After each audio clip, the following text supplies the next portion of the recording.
Guys, welcome back. I just wanted to do a follow-up for the Copic Club now that I've been experimenting with some different papers in the stamps.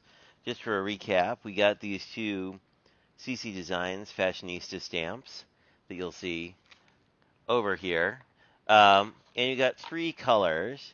It was, let me put these in the right order. The dark color was VO6, the midtone was EO4, and then the highlight was RV21. Is You can't really tell here, but if you look at them on the hex chart, you can see these guys are pretty close. RV21 is significantly brighter, so that is what we were working with. So let's just take a look at some swatches to start out with, and I can show you the papers that I worked on in order. So the first one I used was Nina 100, which 110, sorry, Classic Crest, which, as you can tell, compared to like the Expressit, both Ninas are a little less bleached. The Hammermill's kind of in the middle, but the Ninas, both the 110 and the Astro Bright, are very similar feel papers. They have a little more tooth than these other two. Um, I think the Nina 110 was the least successful for blending, mostly because it's a pretty thirsty paper and stuff basically soaked in. I did a later blend after doing more coloring, which I think was more successful. This one was probably the least successful, which was the first one. Anyway, so I think you can, and I mean, you can definitely use the Nina. I think it is not the blendiest of paper, but I also think that, we've gotten some very good results with the Nina. It's kind of my go-to because I like the feeling of a little more tooth in the paper. Let me see if I have anything I colored.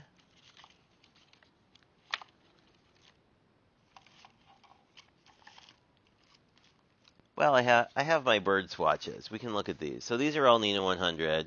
This is actual coloring. These are different colors, obviously. The feet are, and the beak are, and the tongue are all colored pencil. But you can see this works out pretty well. But both Ninas, I think, are more a paper that the color is going to stay where you put it. If you ever worked with dye watercolors, it's kind of a similar phenomenon where you can blend it a little bit, but you're not really going to get it to move around. And to look at the Ninas, so this is the last one I did. This is the 65 pound. Oh, and I forgot to color her shoes. I'll have to fix that later. Anyway, and this was the first one. I think you can see that there's some progression in terms of this one has a lot more purple. The purple was used very sparingly. But they both have fairly static lines. I've also used these for the CC Designs sketches I did on live stream. I think those were the most successful because they're very almost comic style of drawing. So sort of this kind of look where you have kind of different colored lines that aren't really blended looks really good in a comic style. So I think Nina definitely works pretty well if you like that kind of a thing. Um, Moving on, the other two new papers I tried were Expressit Blending Card and Hammermill. The Hammermill, I think, is really the standout here because you get a really good blend. Not as good as the Express, but you get a very good blend. It's 100 pounds. Both of these are very smooth papers, which I don't really like the feel of for like a card base. I would probably do the card base out of Nina and then use these more for die cuts or panels. But that's a very personal thing. If you like the feel of smooth papers, I'd say the Express it's a little smoother, but both of these feel like smooth coated papers. If you've ever worked with Bristol, that's kind of how they feel. This is the one I did on Expressit, and then this is the one I did on the Hammermill. I think you can see the benefits of Expressit when it comes to just the paper helping you blend.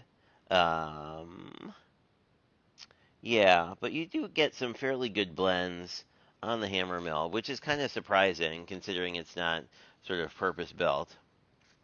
So, what do I think? I think for coloring, Expressit is the best option. as I said, not a fan of the feel, but I'm probably going to die cut this anyway and use it as a focal piece, so it doesn't really matter. And I would say so. The 110, the Astro Bright, which is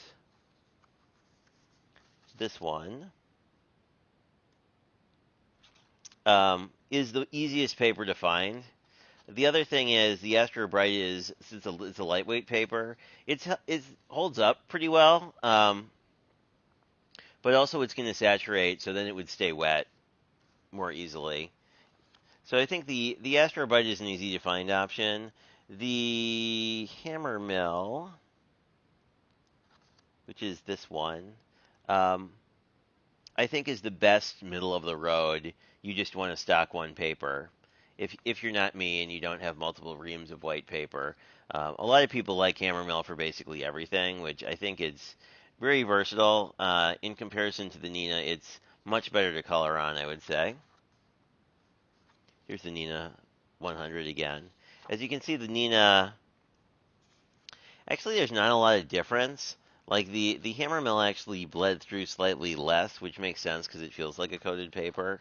Um, Express Ed about the same. So, I mean, these are a good blend, I think, of a paper that's coated so it'll stay wet, but also you have the benefit of it being able to take a decent amount of ink because they're all 80 pounds or more, except for the Astro Bright. I probably wouldn't really recommend the Astro Bright, given the option of having something better. Hammer Mill would probably be, if I was going to buy a whole bunch of it, the one I would go with. And I feel like Express It is very much a specialist paper. But that said, as you can see with the second attempt at blending after having a little more practice, like it does blend very nicely. So that's where I will leave it with you guys. I think the Copic Club is actually a pretty good value because you get both the stamp, a coloring guide, and the markers. And of course, these are Copic, so you can buy replacement ink and refill it. I have not had anything seem to go dry in my current coloring, so that's definitely a plus. Um, but yeah, I think we will be doing more coloring to come. So I think this sort of wraps the April box, but May boxes are probably coming around the end of the month, and what's probably going to be coming next on the channel are a lot of Kendra's card challenges with the birds and some very fun summer paper. So hopefully you'll check that out because I'm a big fan. Anyway, talk to you guys later.